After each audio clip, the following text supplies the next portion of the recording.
Hello students, welcome back to my YouTube channel smart learner. इस वीडियो में हम वृद्धि व विकास के सामान्य सिद्धांत मतलब principle of development and growth करने वाले हैं।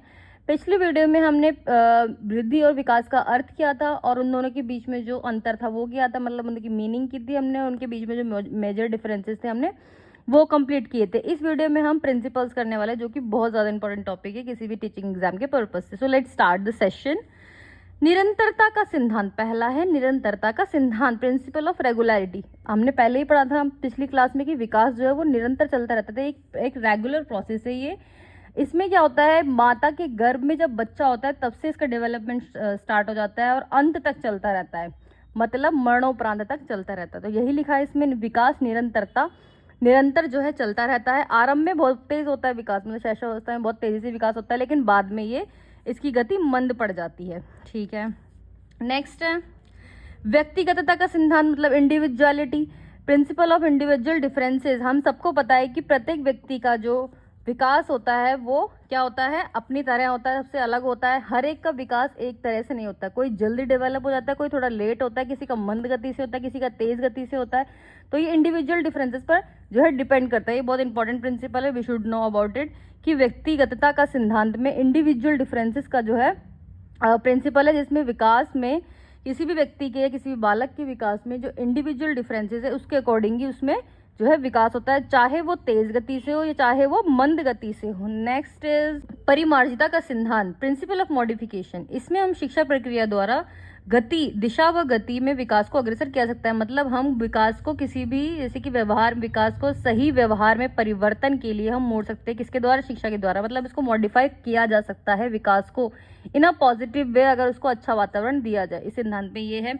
नेक्स्ट इस सिद्धांत इस निश्चित व पूर्व कथनीय प्रतिरूप का सिद्धांत। इसमें क्या है, विकास का एक निश्चित प्रतिरूप, मतलब इसका एक अपना एक पैटर्न होता है। जैसे मस्तकाधोमुखी विकास, अर्थात इस विकास में सिर से पैर की ओर जो है विकास होता है बच्चे का। पहले सिर जो है, जब बालक माता के गर्भ में होता है तब पहले उसके सिर का विकास होता है, फिर उसके धड़ का होता है, फिर उसके पैर का। ये बहुत ज्यादा इंपॉर्टेंट है, मस्तकाधोमुखी।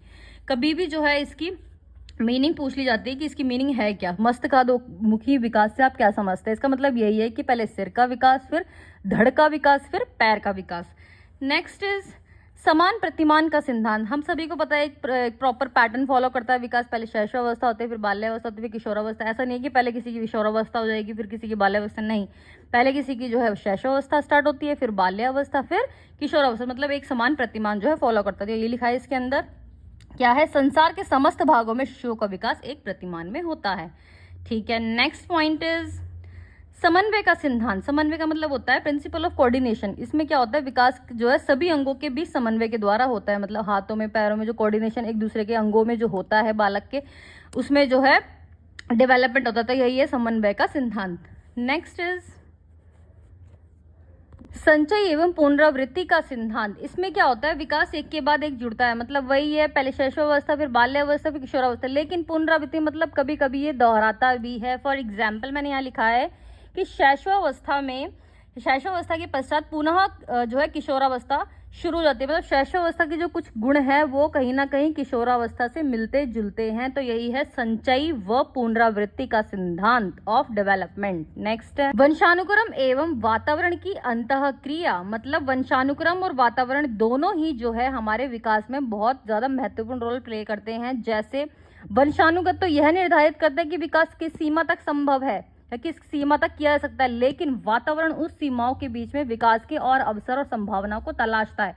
मतलब मान लो एक व्यक्ति, एक बालक है कि वह इस सीमा तक ही, इतना ही वो पढ़ पाएगा। मान लो जैसे कि हम वो ZPD में भी आगे पढ़ने वाले हैं, इसमें क्या होता है, मान लो एक व्यक्ति है जो सीटेड के मार्क्स उससे सेल्फ स्टडी से 110 तक ही हो रहे हैं, 110 नंबर ही आ रहे हैं, लेकिन बाद में उसको कोचिंग दी गई, उसको ऐसा वातावरण प्रोवाइड किया, ज़्यादा उसकी प्रैक्टिस कराई गई, जिससे उसका मार्क्स 110 से 130 हो गए। तो यही है वंशानुक्रम व वातावरण की अंतर्क्रिया। यही हमारे बालक के विकास में भी होता है। नेक्स्ट पॉइंट इज चक्राकार प्रगति का सिद्धांत।